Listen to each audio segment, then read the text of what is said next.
Olá, pessoal. Meu nome é Natália Calegari, eu sou psicóloga formada pela PUC São Paulo, sou especialista em análise do comportamento aplicado ao contexto clínico pelo Instituto PAR, antigo Paradigma.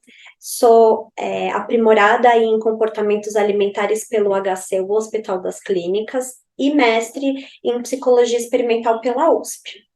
Hoje eu vou dar uma aula para vocês sobre qualidade de vida baseada em evidências. Vou compartilhar aqui a tela para a gente começar. E o título da aula é Ciência Comportamental a Serviço da Felicidade, para além da redução de sofrimento. Então, por que que eu dei esse título e não qualidade de vida baseada em evidências? Porque o objetivo da aula é que eu apresente para vocês o status científico do estudo da felicidade, bem-estar e qualidade de vida, a fim de capacitar um atendimento e raciocínio clínico que não foque apenas na diminuição do sofrimento, mas também na construção de uma vida satisfatória. E isso também gostaria muito que atingisse o objetivo de facilitar com que vocês tenham uma vida mais satisfatória e não apenas com menos sintomas de sofrimento. Para iniciar, eu queria apresentar para vocês o World Happiness Report. Não sei se algum de vocês já ouviu falar sobre, mas esse é um documento que sai anualmente. A ONU faz parte da elaboração dele. Então, todos os anos, vários pesquisadores se juntam para fazer uma pesquisa sobre felicidade ao redor do mundo, que entrega, no final, um ranking de países. Todos os anos, eles escolhem um assunto para fazer um recorte de análise. O assunto que eles escolheram esse ano foi comportamento altruísta ou generosidade, tá bom? Este primeiro gráfico é de outro documento, do documento do World Happiness Report de alguns anos anteriores, mas eu sempre acho legal começar apresentando ele para vocês terem acesso a como é a produção acadêmico-científica do estudo da felicidade. A gente sabe que a psicologia lidera essa produção, porque a linha rosa é felicidade no campo da psicologia, a linha laranja é felicidade no campo da economia, e aqui a gente está falando de economia comportamental, muitas vezes, que estuda bastante comportamento do consumidor, escolhas, tomadas de decisão, motivação. E a linha azul é o estudo da felicidade em todos os outros campos unidos. Então, a gente vê que ao longo dos anos, desde 1985, tem havido um crescimento de produção científica com o foco de estudar a felicidade, e que a psicologia lidera desde então, desde o início. O documento deste ano iniciou todo o estudo dizendo, sabemos que indivíduos têm níveis de felicidade diferentes entre si. E eles começam a tematizar por que isso supostamente aconteceria. Então, eles sabem que, nós sabemos, né, que existem fatores genéticos e ambientais que atuam de maneira simultânea, que interagem entre si. A partir de agora, qualquer divisão que a gente for fazer entre esses fatores é puramente acadêmica, tá bom? Isso, tanto das minhas falas, quanto das falas que eu disser que são dos autores do documento. A fisiologia tem um papel importante quando a gente fala de felicidade, a gente sabe que tem neurotransmissores, hormônios e outros aspectos que fazem, que tem uma correlação com o nível de felicidade relatado, e isso a ciência já mostrou em muitas pesquisas de fisiologia, tá bom? Então, a gente também sabe que algumas revisões e meta-análises apontaram que há fatores genéticos e ambientais que são envolvidos na felicidade de um indivíduo. Então, a gente sabe que neurotransmissores e hormônios estão envolvidos, e a gente também sabe que alguns fatores ambientais estão envolvidos, que a gente vai ver também ao longo da aula. A partir de estudos com gêmeos idênticos e não idênticos, observou-se que cerca de 40% da diferença no relato de felicidade tem variáveis genéticas envolvidas. enquanto que 60% é determinado por variáveis ambientais. Lembrando que essa é uma divisão puramente acadêmica, essas coisas interagem entre si o tempo inteiro, mas eu acho interessante, de qualquer modo, que os autores trouxeram esse dado para apresentar para a gente que, sim, existem aspectos que são fisiológicos, mas a maior parte do que determina um relato de felicidade é ambiental. Dessa forma, a gente sabe, a maior parte do que determina a felicidade é ambiental, mas para algumas pessoas é mais fácil, sim, manter níveis elevados de bem-estar e felicidade por conta desse aspecto genético. Vou trazer para vocês, então, como é que os pesquisadores do World Happiness Report começam mensurando felicidade nos participantes. Eles começam toda a investigação com essa pergunta. Por favor, imagine uma escada com degraus numerados de 0 a 10. Suponha o degrau mais alto representa a melhor vida possível para você, e o degrau mais baixo represente a pior vida para você. Em qual grau você se sente neste momento? Considerando que quanto mais baixo o degrau, melhor você se sente com a sua vida, e quanto mais baixo, pior você se sente. Então, eles começam com uma pergunta que é aberta com uma escala de 0 a 10 para que o participante consiga dar um número compatível com a própria experiência. Além dessa pergunta, eles separam alguns fatores que explicam o índice que eles usam no ranking entre países. Então, eles têm esta pergunta, mais eles estudam a renda per capita do país, a expectativa de vida saudável, o suporte social, grau de liberdade para tomar decisões sobre a própria vida, generosidade na sociedade e a percepção de corrupção. Eu vou destrinchar com vocês cada um desses fatores, tá bom? Então, quando a gente fala de renda per capita, a gente precisa entender que a gente está falando de isso remetendo aqui às aulas da escola. O produto interno bruto é quanto um país produz dividido pelo número de pessoas que habitam. E o PIB per capita informa sobre o tamanho da economia e como ela está performando. Então, este valor é incluído na análise. Este valor é incluído na análise do ranking, tá? A expectativa de vida saudável é para além de quantos anos as pessoas em média vivem naquele país. É quantos anos as pessoas em média vivem naquele país, estando bem de saúde física e mental. De acordo com os autores, a saúde mental é um componente-chave da percepção de bem-estar e também é um fator de risco para a saúde física e longevidade. Acho que para a maior parte de nós isso faz todo sentido, né? O terceiro fator, suporte social. Ter alguém com quem possa contar em situações difíceis. Eles fazem perguntas para o participante do tipo: se você estivesse com um problema, você tem familiares ou amigos com quem você pode contar para te ajudar? E aqui a gente vai ver, daqui para frente a gente vai ver o quanto que é importantíssimo que essa pergunta esteja aqui. Por quê? Porque a gente vai ver que um dos fatores que mais se correlaciona a bem-estar, qualidade de vida e felicidade são relações sociais. A gente vai ver que tipo de relações sociais, a gente vai ver o quanto e o que elas mediam em termos de felicidade, mas posso garantir para vocês, esse é um aspecto muito importante já. Grau de liberdade para tomar decisões sobre a própria vida. A pergunta feita para os participantes é: você está satisfeito ou insatisfeito com a sua liberdade de escolher o que fazer com a sua vida? Aqui, os autores estão querendo garantir que eles têm acesso a alguns aspectos dos direitos humanos, como que as pessoas daquele país têm, se aquelas pessoas daquele país têm têm esses direitos humanos reservados, não. Que palavra que eu quero usar? Gente, só um adendo.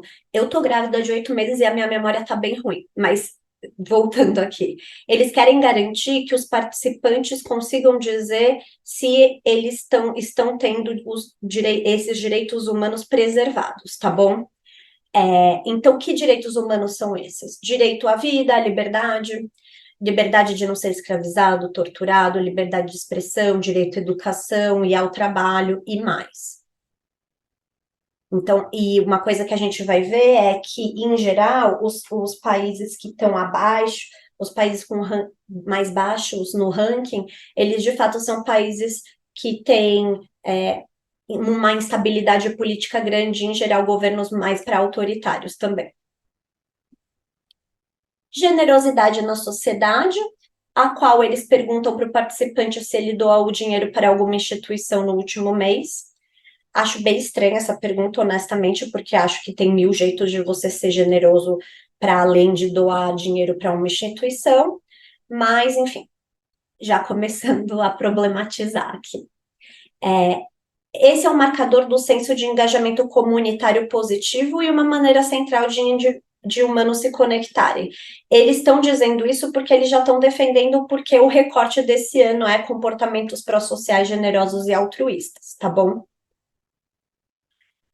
Eles também dizem que pesquisas demonstram que em todas as culturas, desde a infância, as pessoas já são atraídas naturalmente por comportamentos que beneficiam outras pessoas.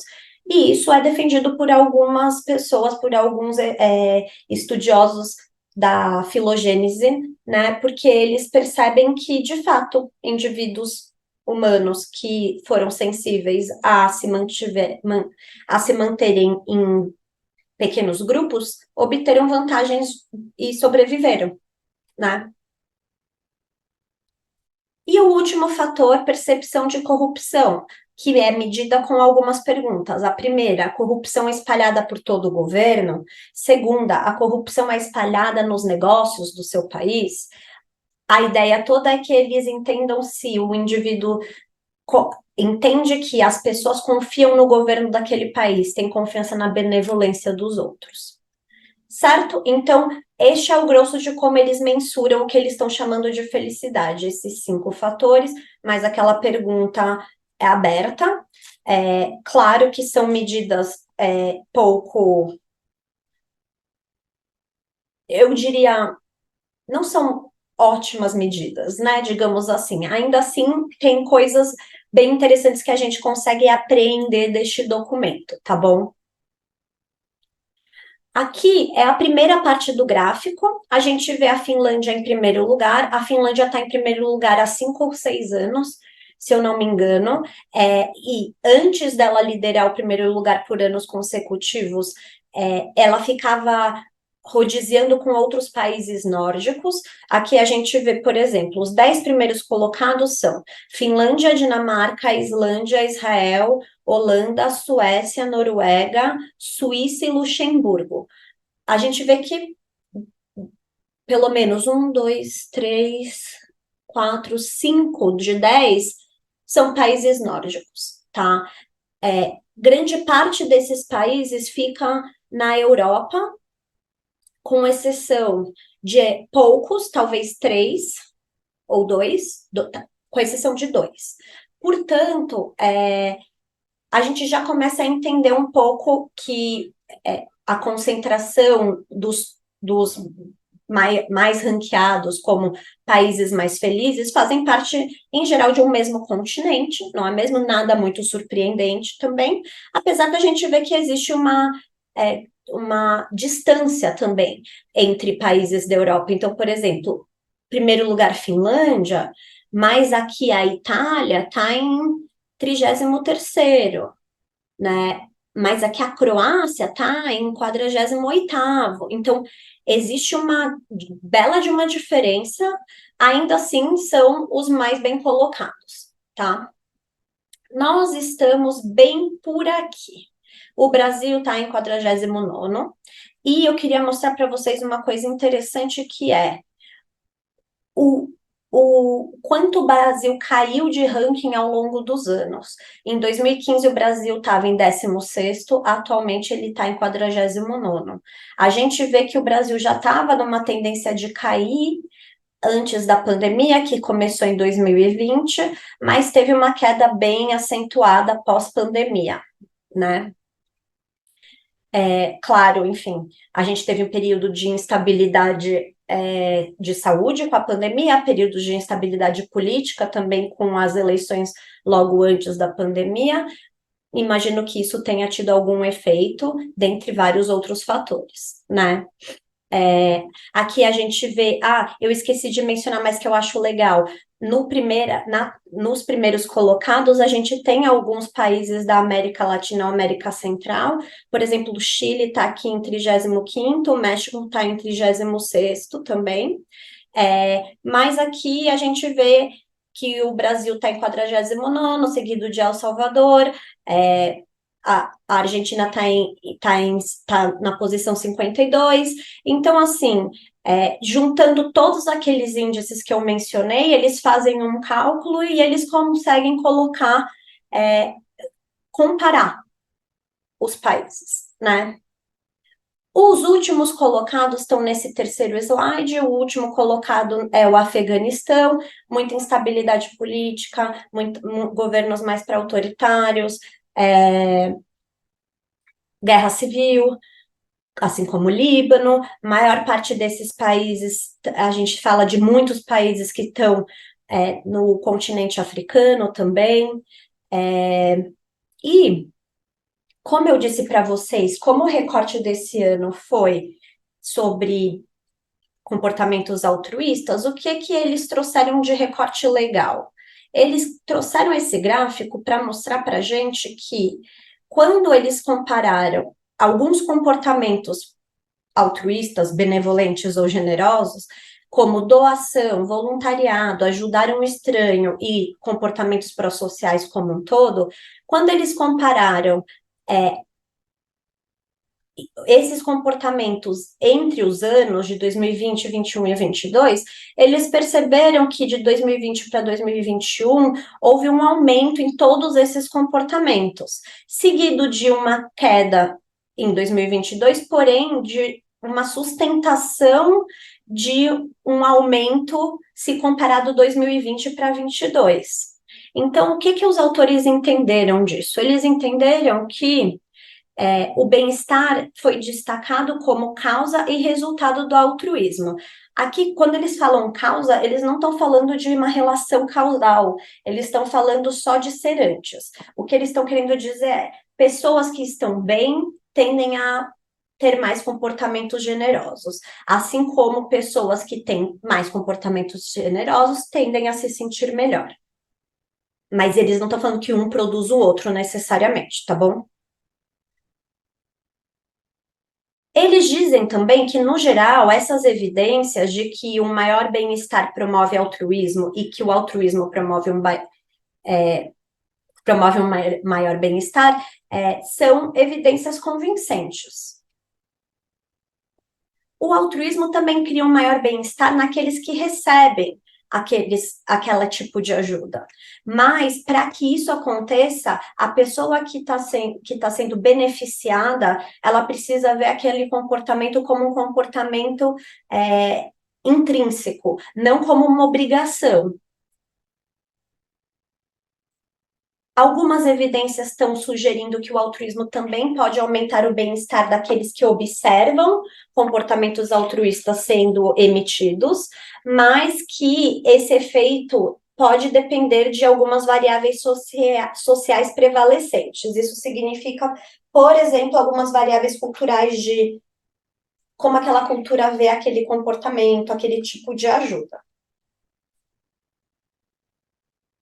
Em conjunto, as evidências disponíveis sugerem que o aumento global do altruísmo observado em 2020 e 2021 é provavelmente uma boa notícia.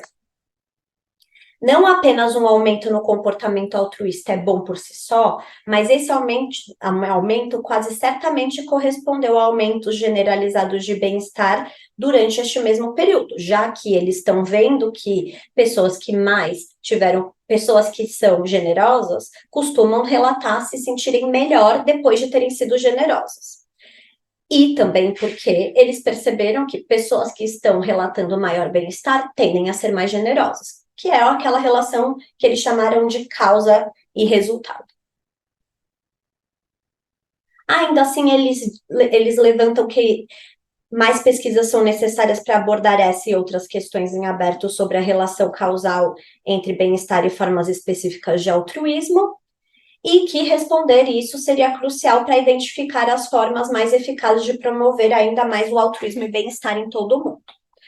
Bem interessante, porque eles estão já dando aqui uma dica, que é, bom, parece que para a gente ser feliz, fazer bem para o outro é um fator que nos ajuda a relatar bem-estar, e que estar bem faz com que a gente tenha mais vontade de ser generoso também. Como a Finlândia aparece, como eu disse, há 5 ou 6 anos no primeiro lugar, eu acho que pode ser, no mínimo, curioso a gente entender um pouco sobre esse país. Não é um país que eu conhecia muito antes de passar a estudar isso.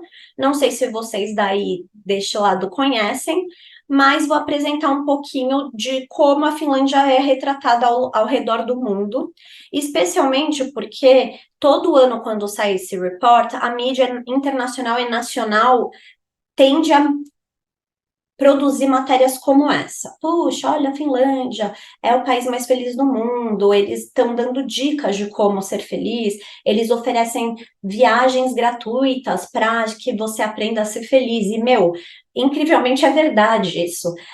Eu fui autorizada, inclusive, por essa pessoa, que é uma paciente minha, que foi este ano selecionada para essa viagem. Então, ela foi para a Finlândia, passou uma semana. É um programa do governo, financiado pelo governo, no qual ela não paga a passagem, ela não paga estadia, ela paga só comida e, enfim, compras e tal. E o que ela me contou foi que lá eles apresentam alguns pontos turísticos e tal, mas eles falam um pouco da cultura deles, um pouco do que eles valorizam, e também fazem alguns workshops sobre felicidade e bem-estar. Ela pareceu ter amado. Fiquei com muita vontade de ir. Aqui eu trouxe algumas manchetes só para a gente ver como a mídia nacional traz a Finlândia. Aqui a gente vê que já começa a entrar um pouco sobre. Parece que educação é um pilar importante, parece que eles têm uma preocupação com desigualdade. Que mais? Essa matéria aqui do El País é uma matéria bem interessante porque eles foram discriminando algumas das razões que faz com que as pessoas que moram na Finlândia se digam mais felizes. Dentre elas, eles percebem que o jornalista que fez essa matéria, ele coloca que a Finlândia tem uma baixa desigualdade. E, a princípio, em alguns recortes específicos. Então, primeiro, num recorte de gênero, porque a Finlândia foi o primeiro país europeu no qual as mulheres puderam votar. Além disso, o Fórum Econômico Mundial também já apontou a Finlândia como um país no qual há pouca disparidade de gênero. Segundo a Unicef, a Finlândia é o segundo país com menor desigualdade infantil, o quarto menor índice de pobreza no mundo. Então, a gente vê que, bom, tem uma baixa desigualdade econômica, infantil e de gênero. Segundo, a educação é vista como um pilar básico. A Finlândia já teve a educação ranqueada como a melhor educação primária do mundo e a terceira melhor educação universitária. A educação lá é gratuita até o ensino médio e as universidades são todas públicas. Terceiro ponto. A Finlândia é considerada um dos países mais pacíficos do mundo, segundo o Índice de Paz Global de 2017. Inclusive, é um país que tem uma relação entre policiais por habitantes, é o país que tem menos policiais por habitantes na Europa. É o terceiro país com a melhor qualidade do ar e o país da Europa com a maior cobertura florestal. Então, aqui a gente vê que provavelmente tem algum lance com natureza, preservação, contato com natureza. Certo? Trouxe essa outra matéria de 2013 que fala um pouco sobre esse costume que eles têm, que está bem, que converge bem com a baixa desigualdade que eles que já foi observada no país. Então, parece que desde a década de 30 existe uma tradição que foi desenvolvida para ilustrar que todas as crianças da Finlândia começam a vida de uma maneira igual, independente da classe social.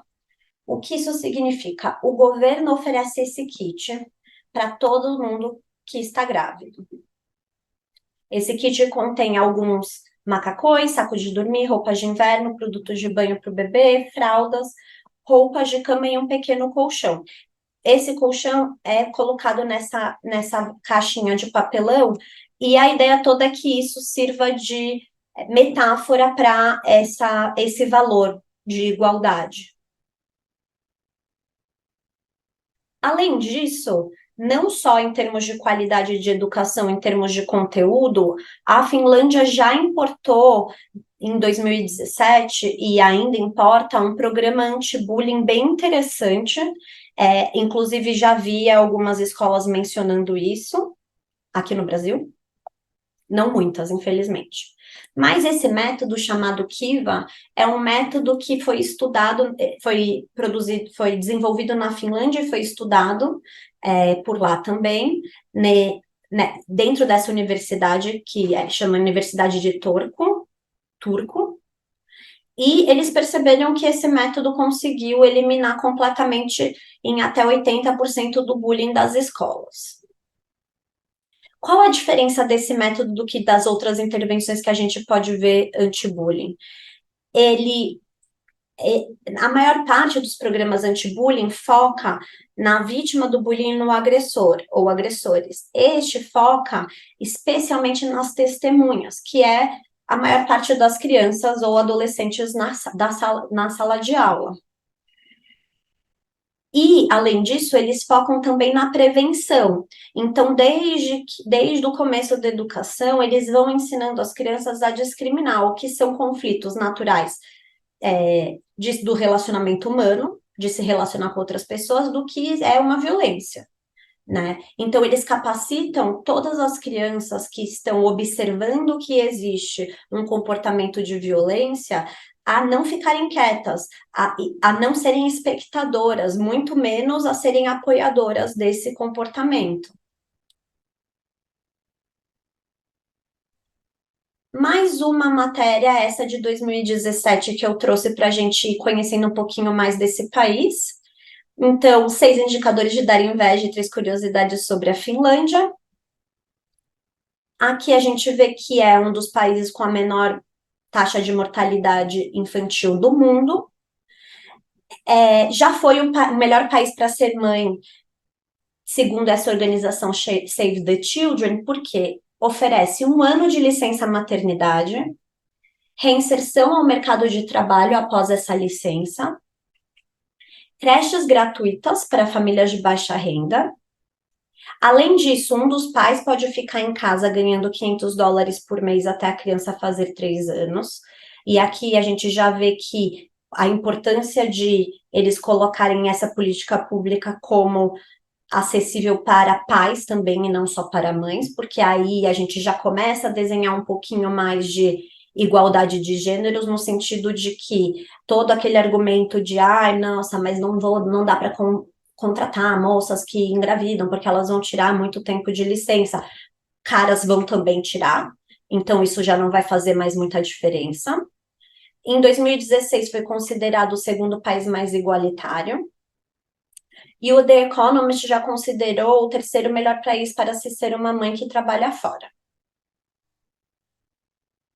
Aqui, novamente, falando sobre educação, é a única nação na qual as mulheres têm mais chance de serem melhores em ciências do que os homens.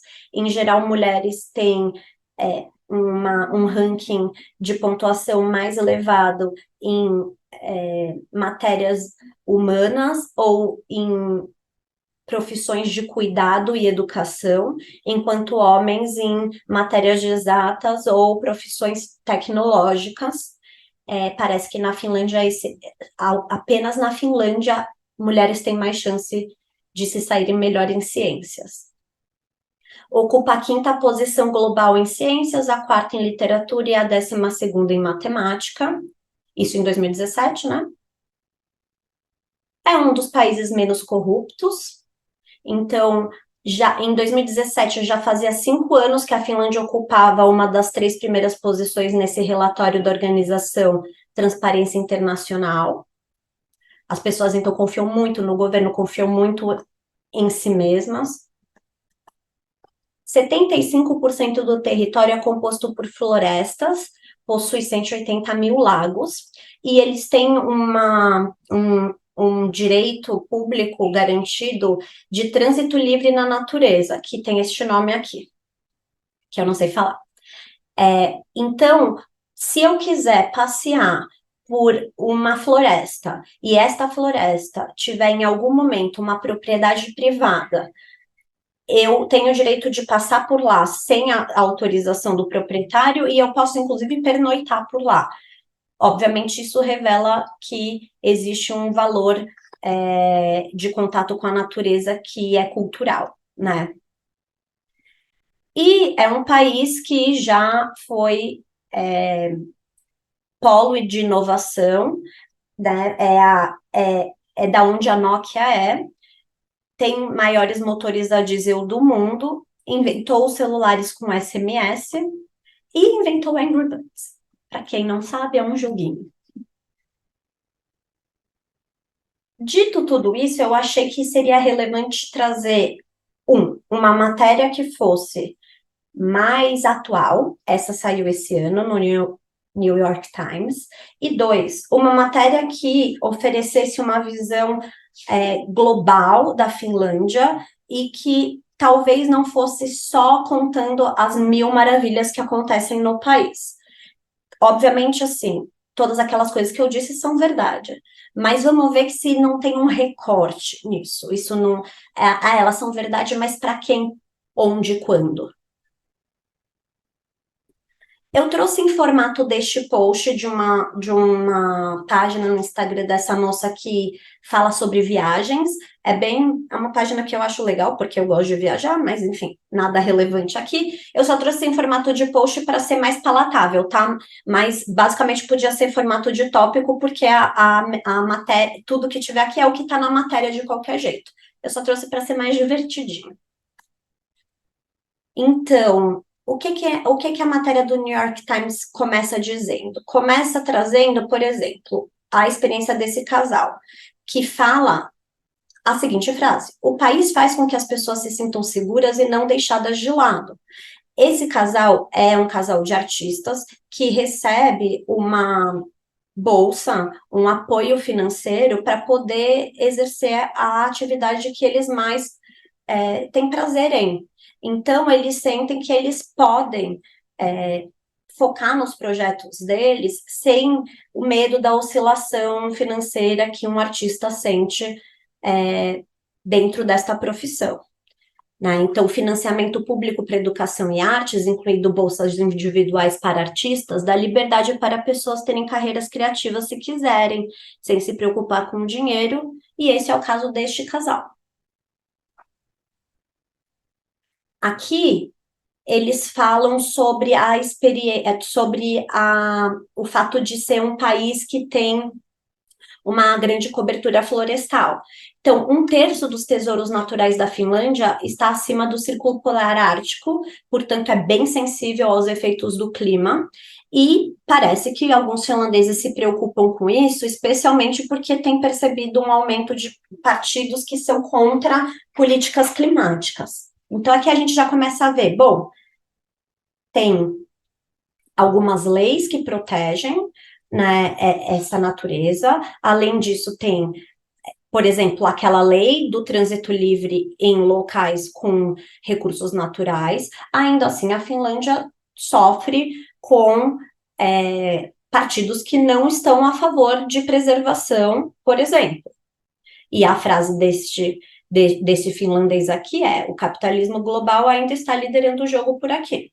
Então, bom, eles valorizam a natureza, eles têm a maior cobertura florestal da Europa, mas também tem os mesmos problemas que na maior parte dos países tem, que é o conflito entre diretrizes, leis e pensamentos sobre exploração da natureza versus pensamentos sobre preservação. Essa parte eu achei mega interessante, porque como a Finlândia está há 6 anos no topo do ranking, começou a ter um efeito nos habitantes isso. O que que essa moça fala? Ela fala: nós somos privilegiados e sabemos disso. Ficar triste pode parecer ingratidão. E parece que os psicólogos da Finlândia acreditam que o fato de ser o país mais feliz do mundo por 6 anos pode começar a criar uma pressão nas pessoas com o sentimento de: se todos aqui são tão felizes, porque eu não sou. Portanto, aqui a gente vê um efeito do próprio documento, do World Happiness Report, além de um pensamento que entende que se eu sou privilegiado, eu não tenho como não me sentir feliz, mesmo que felicidade seja uma emoção, e por ser uma emoção é efêmero, né?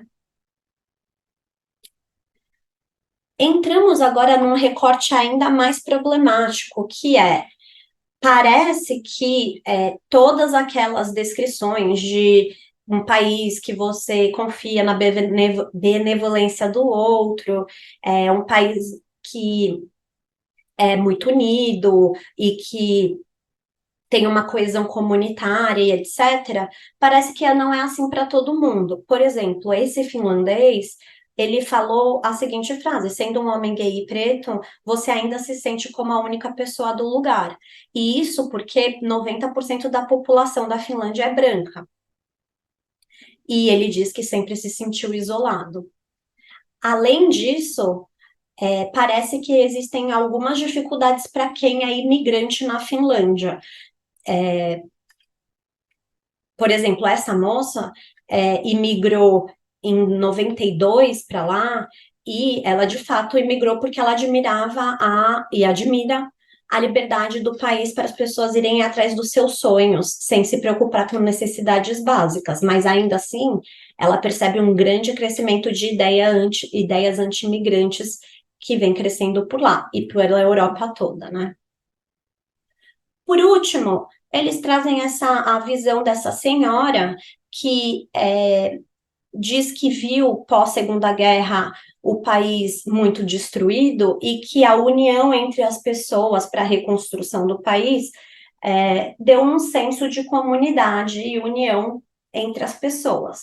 Aqui a gente percebe que, assim, sim, deve ter esse senso mesmo, provavelmente para a maior parte da população, 90% dela, mas para os 10% que não são brancos ou que não são finlandeses nascidos na Finlândia, que são imigrantes, não é bem assim, né? Eu só trouxe para fazer um contraponto, tá, pessoal? Não é que, nossa, na Finlândia não é legal, tipo, claro, é legal, deu muita vontade de ir, obviamente tem políticas públicas muito interessantes, mas não é um país descontextualizado dos problemas que a gente vê ao redor do mundo atualmente, né? Agora a gente vai entrar a gente vai se aprofundar um pouco em quais são os aspectos que fazem uma pessoa relatar que a vida dela é boa. A gente vai ver aqui um vídeo sobre uma pesquisa muito interessante, eu tenho certeza que vocês vão gostar muito, para entender, então, o que que faz com que pessoas relatem ao longo da vida estarem satisfeitas com ela.